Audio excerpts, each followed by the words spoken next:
हम लोग आज की कथा की ओर बढ़ेंगे। काल हर दुख हर दारिद्र हर कष्ट हर, हर हर महादेव। काशी काशी शिव काशी, मोक्ष नगरी काशी की जय, मोक्ष नगरी काशी की जय।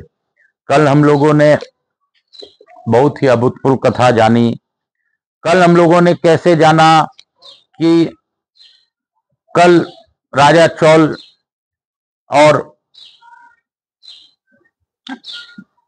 विष्णुदास दोनों ही किस प्रकार इन दोनों के अपने ही समान रूप देकर भगवान लक्ष्मीपति ने अपना द्वारपाल बना दिया। बोलो लक्ष्मीपति भगवान की जय, बोलो काशी विश्वनाथ की जय, काशी काशी शिव काशी, मोक्ष नगरी काशी की जय, कार्तिक के भगवान की जय, हर हर महादेव। काल हर दुख हर दारिद्र कष्ट हर हर महादेव। धर्मदत्त ने पूछा, मैंने सुना है कि जय और विजय भी भगवान विष्णु के द्वारपाल हैं। उन्होंने पूर्व जन्म में कौन सा पुण्य किया था जिससे वे भगवान के समान रूप धारण करके वैकुंठ धाम के द्वारपाल हुए। दोनों पार्षदों ने कहा, ब्राह्मण पूर्व काल में त्रिनबिंदु की कन्या देवहूति के गर्भ से महर्षि कंदर्म की दृष्टि मात्र से 2 पुत्र उत्पन्न हुए। उनमें से बड़े का नाम जय था, छोटे का विजय। पीछे उसे देवहूति के गर्भ से योग धर्म के जानने वाले भगवान कपिल उत्पन्न हुए। जय और विजय सदा भगवान विष्णु की भक्ति में तत्पर रहते थे। वे नित्य अष्टाक्षर ओम नमो नारायणाय मंत्र का जप और वैष्णव व्रतों का पालन करते थे। ओम नमो नारायणाय, ओम नमो नारायणाय, ओम नमो नारायणाय, ओम नमो नारायणाय, ओम नमो नारायणाय, ओम नमो नारायणाय। एक समय राजा मरुत ने उन दोनों को अपने यज्ञ में बुलाया। वहां जय ब्रह्मा बनाए गए और विजय आचार्य। उन्होंने यज्ञ की संपूर्ण विधि पूर्ण की। अज्ञात में स्नान के पश्चात राजा मरुत ने उन दोनों को बहुत धन दिया। धन लेकर दोनों भाई अपने आश्रम पर गए। वहां उस धन का विभाग करने समय दोनों में परस्पर लाग डांट पैदा हो गई। जय ने कहा, इस धन के बराबर बराबर बांट लिया जाए। विजय का कहना था, नहीं, जिसको जो मिला है वह उसी के पास रहे। तब जय ने क्रोध में आकर लोभी विजय को शाप दिया, तुम ग्रहण करके देते नहीं हो, इसलिए ग्राह हो जाओ। जय के इस शाप को सुनकर विजय भी शाप दिया, तुमने मद से भ्रांत होकर शाप दिया है, इसलिए मातंग हाथी की योनि में जाओ। तत्पश्चात उन्होंने भगवान से शाप निवृत्ति के लिए प्रार्थना की। श्री भगवान ने कहा, तुम मेरे भक्त हो, तुम्हारा वचन कभी असत्य नहीं होगा। तुम दोनों अपने ही दिए हुए इन शापों को भोग कर फिर मेरे धाम को प्राप्त होगे। ऐसा कहकर भगवान विष्णु अंतर्ध्यान हो गए। तदंतर वे दोनों गंडकी नदी के तट पर ग्राह और गज हो गए। उस योनि में भी उन्हें पूर्व जन्म का स्मरण बना रहा और वे विष्णु के व्रत में तत्पर रहे। किसी समय वह गजराज कार्तिक मास में स्नान करने के लिए गंडकी नदी में गया। उस समय ग्रह ने साप के हेतु की स्मरण करते हुए उस गज को पकड़ लिया। ग्रह से पकड़े जाने पर गजराज ने भगवान रामानाथ का स्मरण किया। तब भगवान विष्णु शंख चक्र और गदा धारण किए वहां प्रकट हो गए। उन्होंने चक्र चलाकर ग्रह और गजराज दोनों का उद्धार किया और उन्हें अपने ही जैसा रूप देकर वे वैकुंठ धाम को ले गए।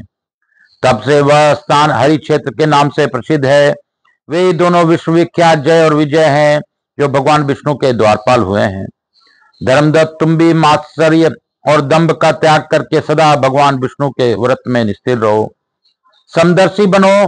तुला, कार्तिक, मकर, माघ और मेघ वैशाख के महीने में सदैव प्रातः काल स्नान करो। एकादशी के व्रत के पालन में स्थिर रहो। तुलसी के बगीचे की रक्षा करते रहो।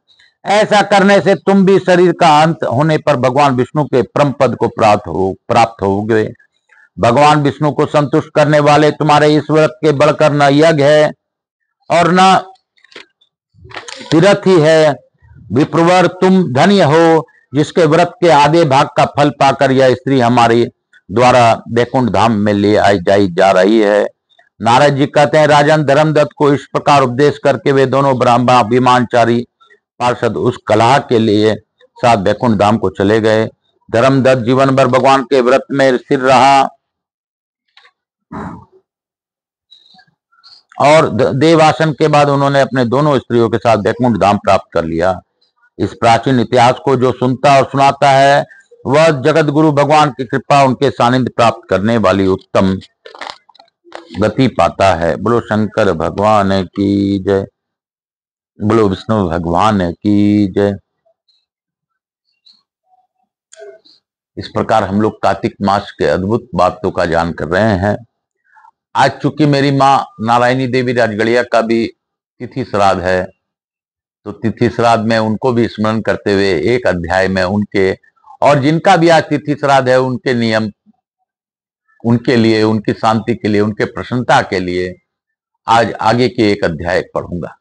भगवान भोलेनाथ, कार्तिक भगवान, विष्णु भगवान इस अध्याय का फल हमारे पूर्वजों को दें और मेरे जो भी पूर्वज इसकी उपेक्षा रखते हों उनको दें। मेरे श्रोताओं के भी पूर्वजों को इसका फल दें और उनको भी इससे आगे की गति प्राप्त हो, ऐसी मेरी भावना है। महादेव दया कीजिए। काल हर दुख हर दारिद्र कष्ट हर, हर हर महादेव। भगवान श्री कृष्ण कहते हैं, प्रिय नारद जी के मुख से यह कथा सुनकर राजा पृथु के मन में बड़ा आश्चर्य हुआ। उन्होंने नारद जी का भली भांति पूजन करने के पश्चात उन्हें विदा किया। पूर्व काल में अवंतीपुर में धनेश्वर नामक एक ब्राह्मण रहता था। वह क्रय विक्रय के कार्य में से घूमता हुआ किसी समय महिष्मती पुरी में जा पहुंचा, जहां पाप नाशिनी नर्मदा सदैव शोभा पाती है। वहां कार्तिक का व्रत करने वाले बहुत से मनुष्य अनेक गांवों में स्नान करने के लिए आए हुए थे। धनेश्वर ने उन सबको देखा और अपना सामान बेचता हुआ वह 1 मास तक वहां ही रहा। वह प्रतिदिन नर्मदा के किनारे घूम घूम कर स्नान, जप और देवार्चन में लगे हुए ब्राह्मणों को देखता और वैष्णव के मुख से भगवान विष्णु के नामों का कीर्तन सुनता था। इस प्रकार नर्मदा तट पर रहते हुए उसको जब 1 मास बीत गया, तब एक दिन अकस्मात उसे किसी काले सांप ने डस लिया। इससे विहिल होकर वह भूमि पर गिर पड़ा। यमदूत उसे बांध कर ले गए और कुंभी पाक में डाल दिया। वहां उसके गिरते ही सारा कुंड शीतल हो गया, ठीक उसी तरह जैसे पूर्व काल में प्रहलाद जी को डालने से दैत्यों की जलाई हुई आग ठंडी हो गई थी। तदंतर यमराज इस विषय में पूछताछ करने लगे। इतने में ही वहां नारद जी आए और इस प्रकार बोले, सूर्य नंदन, यह नरकों का उपभोग करने योग्य नहीं है। जो मनुष्य पुण्य कर्म करने वाले लोगों को दर्शन, स्पर्श और उनके साथ वार्तालाप करता है वह उनके पुण्य का छठा अंश प्राप्त कर लेता है। यह धनेश्वर तो 1 मास तक श्री हरि के कीर्तन व्रत का अनुष्ठान करने वाले असंख्य मनुष्यों के संपर्क में रहा है, अतः यह उन सबके पुण्यांश का भागी हुआ है। इसको अनिच्छा से पुण्य प्राप्त हुआ है, इसलिए यह यक्ष की योनि में रहे और पाप भोग के रूप में सब नरकों का दर्शन मात्र करके ही यम यातना से मुक्त हो जाए। फिर ये यों कहकर देवर्षि नारद चले गए। तब प्रेतराज ने धनेश्वर को नरकों के समीप ले जाकर उन सबको दिखलाते हुए कहा, धनेश्वर, मान भय देने वाले इन घोर नरकों की और दृष्टि डालो। इनमें पापी पुरुष सदा दूतों द्वारा पकाए जाते हैं। इन नरकों में पृथक पृथक 84 भेद हैं। तुम्हें कार्तिक व्रत करने वाले पुरुषों का संसर्ग प्राप्त हुआ है था, उससे पुण्य की वृद्धि हो जाने के कारण ही ये सभी नरक तुम्हारे लिए नष्ट हो गए हैं। इस प्रकार धनेश्वर को नरकों का दर्शन कराकर प्रेतराज उस यक्ष लोक में ले गए। वहां जाकर वह यक्ष हुआ वही कुबेर के अनुचर धन यक्ष के नाम से प्रसिद्ध हुआ। सूर्य जी कहते हैं, इस प्रकार अपने अत्यंत प्रिय सत्यभामा यह कथा सुनकर भगवान श्री कृष्ण संध्योपासना करने के लिए माता के घर में गए। ब्रह्मा जी कहते हैं, नारद, यदि कार्तिक व्रत करने के लिए अपने में सामर्थ्य न हो तो वे अन्य उपाय से भी इसका फल प्राप्त हो सकता है। ब्राह्मण को धन देकर कार्तिक व्रत के उत्तम फल को ग्रहण करें। शिष्य भृत्य वर्ग में स्त्रियों से अथवा अपने किसी विश्वासपात्र मनुष्य से भी व्रत का पालन करावें। ऐसा करने से भी मनुष्य फल का भागी होता है। नारद जी ने पूछा, पितामह, यह कार्तिक व्रत थोड़े परिश्रम द्वारा साधे होने वाला और महान फल देने वाला है, तो भी मनुष्य इसे क्यों नहीं करते हैं? ब्रह्मा जी ने कहा, काम, क्रोध और लोभ के वशीभूत होने वाले मनुष्य व्रत आदि धर्म कृत्य नहीं करते पाते। जो इनसे मुक्त है वे ही धर्म कार्य करते हैं। इस पृथ्वी पर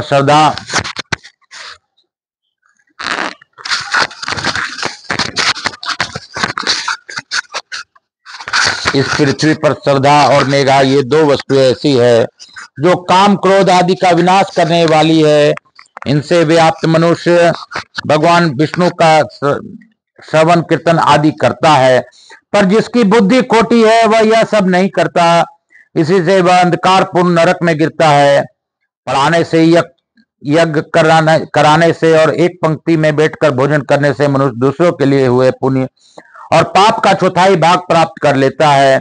एक आसन पर बैठने पर, सवारी पर यात्रा करने तथा श्वास से शरीर का स्पर्श होने से मनुष्य निश्चित ही पुण्य और पाप के छठे अंश के भाग फल का भागी होता है। दूसरे के स्पर्श से, भाषण से तथा उसके प्रशंसा करने से भी मानव सदा उसके पुण्य और पापों के 10वें अंश को पाता है। दर्शन और श्रवण से अथवा मन के द्वारा उनको चिंतन करने से वह दूसरे के पुण्य और पाप का शतांत प्राप्त करता है। जो दूसरे के निंदा करता, चुगली खाता तथा उसे धिक्कार देता है, वह उसके लिए कुछ हुए पातक को स्वयं लेकर बदले में उसे अपने पुण्य देता है। जो मनुष्य किसी पुण्य कर्म करने वाले पुरुष की सेवा करता है, वह यदि उसकी पत्नी, भृत्य और शिष्यों से भिन्न है तथा उसे उसके सेवा के अनुरूप कुछ धन नहीं दिया जा रहा है, तो वह भी सेवा के अनुसार इस पुण्यात्मा के पुण्य फल का भागी होता है। जो एक पंक्ति में बैठे हुए पुरुष को रसोई परोसते समय छोड़कर आगे बढ़ जाता है, उसके पुण्य का छठा अंश वह व्यक्ति पा लेता है। स्नान और संध्या आदि करते समय जो दूसरे के स्पर्श अथवा दूसरे से भाषण करता है, वह अपने कर्म जनित पुण्य का छठा अंश उसे निश्चित ही दे डालता है। जो धर्म के उद्देश्य से दूसरों के पास जाकर धन की याचना करता है, उसके उस पुण्य कर्म जनित फल का भागी वह धन देने वाला भी होता है। जो दूसरों का धन चुराकर उसके द्वारा पुण्य कर्म करता है, वहां कर्म करने वाला तो पापी होता है तथा जिसका धन चुराकर उस कर्म में लगाया गया है वही उसके पुण्य फल को प्राप्त करता है। जो दूसरों का ऋण चुकाए बिना मर जाता है, उसके पुण्य में से वह धनी अपने धन के अनुरूप हिस्सा बंटा लेता है। जो बुद्धि सलाह देने वाले, अनुमोदन करने वाला, साधन सामग्री देने वाला तथा बल लगाने वाला है, वह भी पुण्य पाप से छठे अंश को ग्रहण करता है। प्रजा के पुण्य और पाप से छठा अंश राजा लेता है। उसी प्रकार शिष्य से गुरु, स्त्री से उसका पति और पुत्र से उसका पिता पुण्य पाप का छठा अंश ग्रहण करता है। स्त्री भी यदि अपने पति के मन के अनुकूल चलने वाली और सदा उसे संतुष्ट रखने वाली हो, तो वह उसके पुण्य का आधा भाग प्राप्त कर लेती है। जो दूसरे के हाथ में से दान देख आदि कर्म, पुण्य कर्म करता है, उसके पुण्य का छठा अंश वह करता ही लेता है। परंतु यदि वह पुत्र अथवा भृत्य हो तो साष्टांश का भागी नहीं होता है। वृत्ति देने वाले पुरुष वृत्ति भोगने वाले के पुण्य का छठा अंश ले लेता है, किंतु ऐसा तभी होता है जब वह उस वृत्ति भोगने वाले से अपने या दूसरे के सेवा न कराता हो। इस प्रकार दूसरों के द्वारा संचित किए हुए पुण्य पाप बिना दिए हुए भी आ जाते हैं। पूर्व काल में एक दम्भी तपस्वी पतिव्रता स्त्री के शुद्ध प्रभाव से पिता माता का पूजन देखने से कार्तिक व्रत का सेवन करके उत्तम लोक को प्राप्त हो गया था। नारद जी ने कहा, भगवान में मासोपवास की विधि और उसके फल का यथोचित वर्णन सुनना चाहता हूँ। ब्रह्मा जी ने कहा, नारद, जैसे देवताओं में भगवान विष्णु श्रेष्ठ है, उसी प्रकार संपूर्ण व्रतों में यह मासोपवास व्रत श्रेष्ठ है। अपने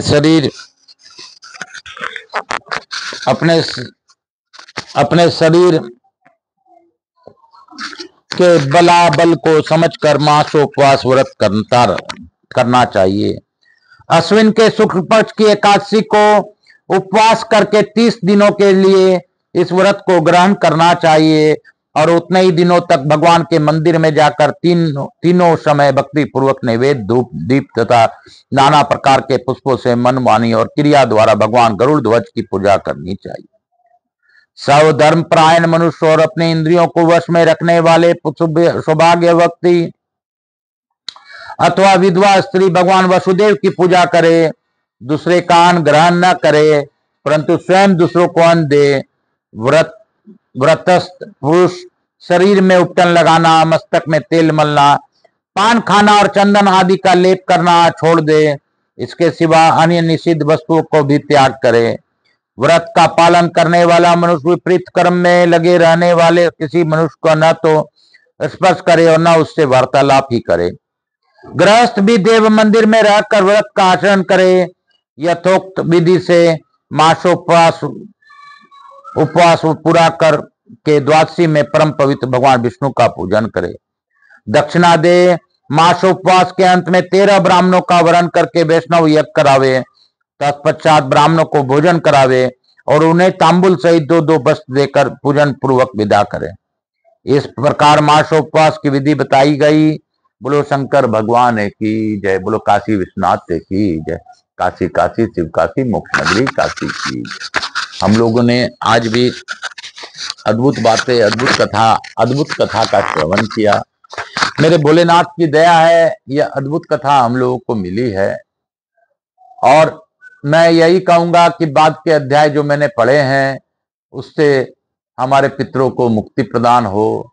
मेरे जो भी पूर्वज इस निमित्त इच्छा रखते हो उनको मिले, मेरे श्रोताओं को मिले, मेरे सब्सक्राइबरों को भी, इसके पितरों को, पूर्वजों को भी इसका अंश मिले। क्योंकि अभी बताया गया किसी भी प्रकार से अंश की प्राप्ति होती है तो सभी का कल्याण हो। इसी भाव के साथ हम लोग लघु आरती करेंगे और बाबा भोलेनाथ की दया से सभी का मनन करते हुए, सभी को प्रणाम करते हुए मैं आज आगे की ओर कथा लेके जाऊंगा। बाबा बम लहरी बम बम बोले, बाबा बम लहरी बम बम बोले। बोल बम का नारा है, बाबा एक सहारा है। श्री गुरुदेव दत्त, श्री गुरुदेव दत्त। बोल बम का नारा है, बाबा एक सहारा है। श्री गुरुदेव दत्त, श्री गुरुदेव दत्त, श्री गुरुदेव दत्त।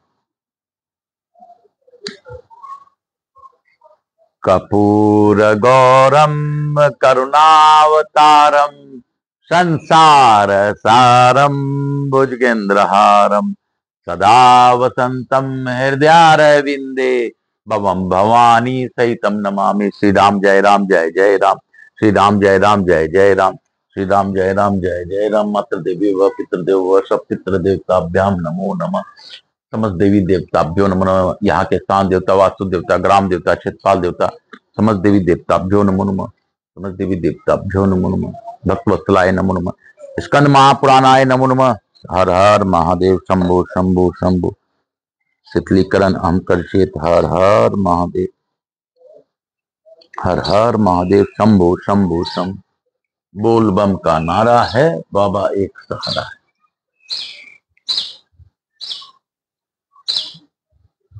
पितृतृप्त्याम नमो नमः। पितृतृप्त्याम नमो नमः। हर हर महादेव। समस्त देवी देवताभ्यो नमो नमः। ग्राम देवताभ्यो नमो नमः। स्थान देवताभ्यो नमो नमः।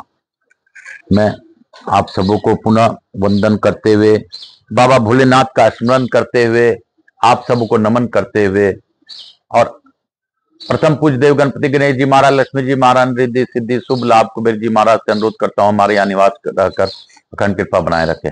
आवाज समस्त देवी देवताओं से अनुरोध करता हूँ हम सभी लोगों को आशीर्वाद प्रदान करें, हमारे पूर्वजों को आशीर्वाद प्रदान करें, अपने स्थान को गमन करें, पुनः बुलाने पर पधार कर आशीर्वाद प्रदान करें। आवाज समस्त देवी देवताओं की विनती करते हुए कार्तिक कुमार से भी मैं अनुरोध करता हूं कि आप सभी को आशीर्वाद प्रदान करें। भगवान विष्णु, तुलसी माता, समस्त देवी देवता जो भी हैं सभी को प्रणाम करते हुए, धन्यवाद देते हुए मैं अपने भोलेनाथ मैया पार्वती को धन्यवाद देता हूं कि उन्होंने भावपूर्वक इस कथा का श्रवण किया। सभी पर अपनी अखंड कृपा बनाए रखें। काल हरा, दुख हरा, दारिद्र हरा, कष्ट हरा। हर हर महादेव। शंभो शंभो बोल बम का नारा है, बाबा एक सहारा है। श्री गुरुदेव दत्त, श्री गुरुदेव दत्त, श्री गुरुदेव दत्त, श्री गुरुदेव दत्त, श्री गुरुदेव दत्त, श्री गुरुदेव दत्त, श्री गुरुदेव दत्त, श्री गुरुदेव दत्त, श्री गुरुदेव दत्त, श्री गुरुदेव दत्त। हर हर महादेव, शंभो शंभो शंभो शंभो, हर हर महादेव, हर हर महादेव। ओम नमो भगवते वासुदेवाय, वासुदेवाय। ओम नमो भगवते वासुदेवाय, ओम नमो भगवते वासुदेवाय, ओम नमो भगवते वासुदेवाय, ओम नमो भगवते वासुदेवाय, ओम नमो भगवते वासुदेवाय, ओम नमो भगवते वासुदेवाय, ओम नमो भगवते वासुदेव। हर हर महादेव, शंभो शंभो शंभो। श्री गुरुदेव दत्त, श्री गुरुदेव दत्त, हर हर।